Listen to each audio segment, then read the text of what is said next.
Y'all know what I've been thinking about lately, um, and I've been wanting to talk about for a while. Although women were born as females, and we elevate from a girl to a woman, we as women literally had to fight for rights to be counted equal. So just imagine, I'm African American, black, as some will say. I have that history. And then I'm a woman. I have that history. There is actually a timeline for women's rights. Let me show you.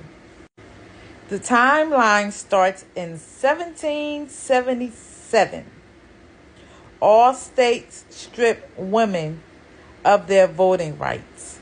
From 1777, we got 1848 down there. Hold on. Let me show you more. 1890 to 1993, 1923, excuse me. This is the Woman Suffrage Act started in the 1900s. 1900, most states had passed legislation based on New York's 1848 law granting married women control over their earnings and property. This means before 1900, women had worked and their money and everything they earned was owned by their husbands. Wait, there is more. 1923, equal rights for the first equal rights was introduced. 1963, this is when the Equal Rights Act was passed, and no discrimination of sex and wages could be made anymore. 1964, that's the civil rights. All the way down to 2016, when women were allowed in the military. That is a timeline. I just showed 3 screens of a timeline of how women were actually granted the ability to be a successful woman. So to me, to hate from one woman to another woman, I don't care what color, creed, culture, I don't care. To hate on a woman as a woman is so utterly ridiculous, because the Women's Suffrage Act was women band together fighting for us to be able to own our own everything.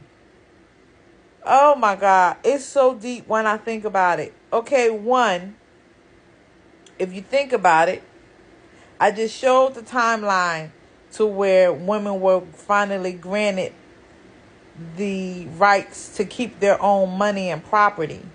So that means that for a man to be with a woman was more beneficial to the man than it was to the woman.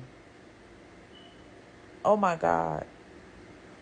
This is why I love reading. This is why I love history. Because it shows that the things that we take for granted, people fought for us to have. Can you imagine if this world was still how it was back then for women? There will be no successful woman. All the success will still be under the man. And this is why, and I'm going to say it because I don't care, but this is why most men aren't successful, because they don't have a woman carrying their bags.